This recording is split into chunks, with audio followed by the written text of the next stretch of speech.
New York city अब इतिहास लिखने जा रहा है, क्योंकि पहली बार ये शहर एक मुस्लिम मेयर को देखने जा रहा है, और वो व्यक्ति हैं जोहरान मामदानी। एक नाम जो अब केवल न्यूयॉर्क या अमेरिका का नहीं, बल्कि वैश्विक पहचान बन चुका है। वो शहर के पहले दक्षिण एशियाई, पहले अफ्रीकी मूल के मेयर हैं और पिछले 100 साल से भी अधिक समय में सबसे युवा मेयर बनने जा रहे हैं। अगर उन्होंने शपथ से पहले अपनी दाढ़ी नहीं मुंडवाई तो वे 1913 में मरे विलियम जे गैनोर के बाद न्यूयॉर्क के पहले दाढ़ी वाले मेयर होंगे।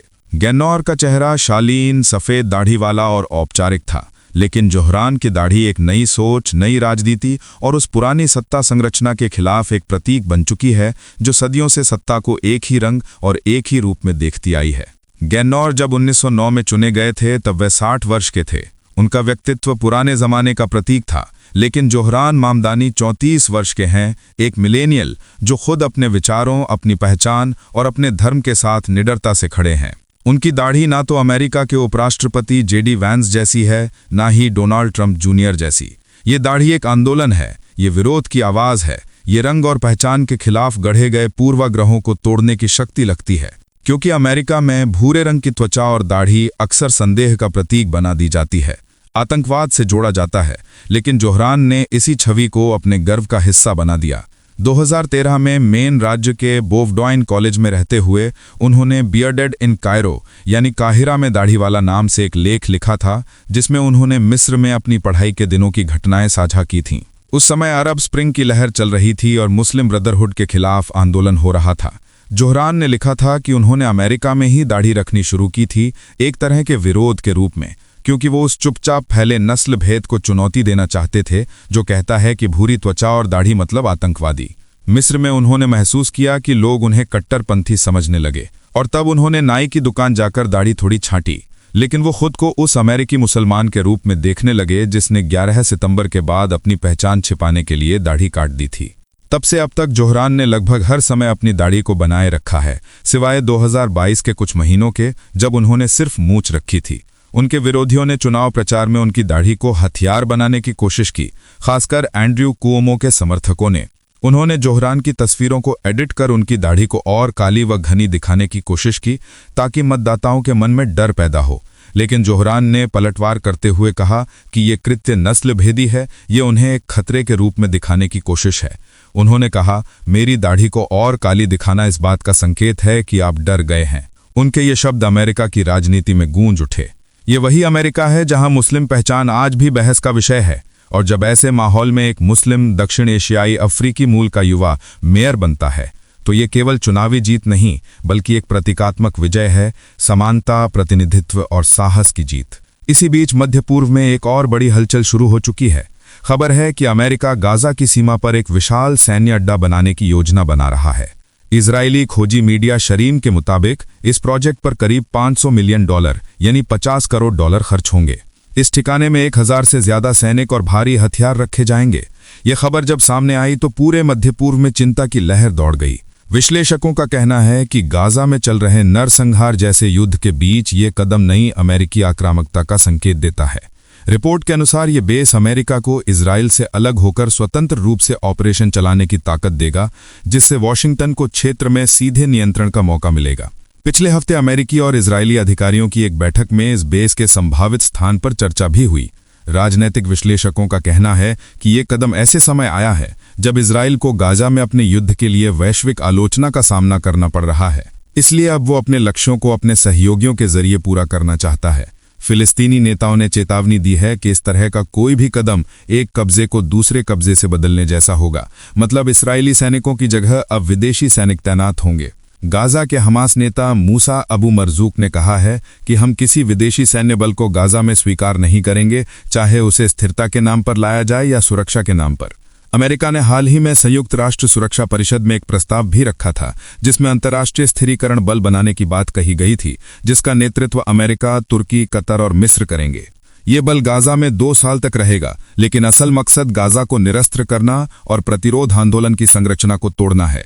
आलोचकों का कहना है कि इस प्रस्ताव में ना तो इजरायली कब्जे की बात है, न युद्ध अपराधों की जिम्मेदारी की, न ही फिलिस्तीनियों के आत्मनिर्धारण और क्षतिपूर्ति के अधिकार की। बस एक नया प्रभुत्व थोपने की तैयारी है। इसी दौरान इजराइल की राजनीति में भी तूफान उठ खड़ा हुआ है। देश के रणनीतिक मामलों के मंत्री रॉन डर्मर ने इस्तीफा दे दिया है। वे नेतन्याहू के सबसे भरोसेमंद सलाहकारों में से थे और 2013 से 2021 तक अमेरिका में इजरायल के राजदूत रहे थे। 2022 में वे रणनीतिक नीति के प्रमुख बने और अब उनका इस्तीफा नेतन्याहू सरकार के लिए बड़ा झटका माना जा रहा है। उन्होंने कहा कि सरकार 7 अक्टूबर के हमले और 1.5 साल से चल रहे गाजा युद्ध के लिए याद रखी जाएगी। उन्होंने नेतन्याहू का धन्यवाद करते हुए कहा कि अब वे अपने परिवार को समय देना चाहते हैं। नेतन्याहू ने जवाब में कहा कि धन्यवाद रॉन, इस कठिन समय में तुम्हारे सहयोग के लिए। लेकिन राजनीतिक विश्लेषक मानते हैं कि ये इस्तीफा सरकार के भीतर गहरे मतभेद और थकान का संकेत है। दूसरी तरफ अमेरिका में राजनीति एक बार फिर से डोनाल्ड ट्रंप के विवादास्पद बयानों से गर्म हो गई है। उन्होंने फॉक्स न्यूज को दिए इंटरव्यू में कहा कि अमेरिका को कुछ क्षेत्रों में विदेशी प्रतिभाओं की जरूरत है क्योंकि अमेरिकी नागरिक उतने प्रशिक्षित नहीं हैं। एंकर ने जब कहा कि हमारे पास बहुत प्रतिभा है तो ट्रंप ने सीधे जवाब दिया, नहीं, आपके पास नहीं है। उन्होंने कहा कि रक्षा जैसे संवेदनशील क्षेत्र में केवल योग्य विदेशी विशेषज्ञों को शामिल किया जा सकता है। ट्रंप के इस बयान ने अमेरिका में नई बहस छेड़ दी है क्योंकि उन्होंने हाल ही में H-1B वीजा के लिए शुल्क $1 लाख वार्षिक करने की बात कही थी। साथ ही श्रम विभाग ने 175 कंपनियों के खिलाफ जांच शुरू कर दी है जो वीजा का दुरुपयोग कर रही थीं। इसे प्रोजेक्ट फायरवॉल कहा गया है। विशेषज्ञों का कहना है कि इससे अमेरिका में टैलेंट आना और मुश्किल होगा, लेकिन ट्रंप के इस नए बयान से लगता है कि वो अपनी कठोर आप्रवासन नीति को थोड़ा नरम करने की कोशिश कर रहे हैं। इसी इंटरव्यू में उन्होंने फ्रांस पर भी हमला किया। उन्होंने कहा, फ्रांस के साथ हमारे बहुत से मुद्दे हैं। जब पत्रकार ने चीन के छात्रों पर बात की तो ट्रंप ने बीच में कहा कि आपको लगता है कि फ्रांसीसी अच्छे हैं, मुझे तो यकीन नहीं। उन्होंने फ्रांस पर अमेरिकी टेक्नोलॉजी पर अनुचित टैक्स लगाने का आरोप लगाया और कहा कि अगर वे भेदभावपूर्ण डिजिटल टैक्स नहीं हटाते तो मैं उन पर अतिरिक्त टैरिफ लगाऊंगा।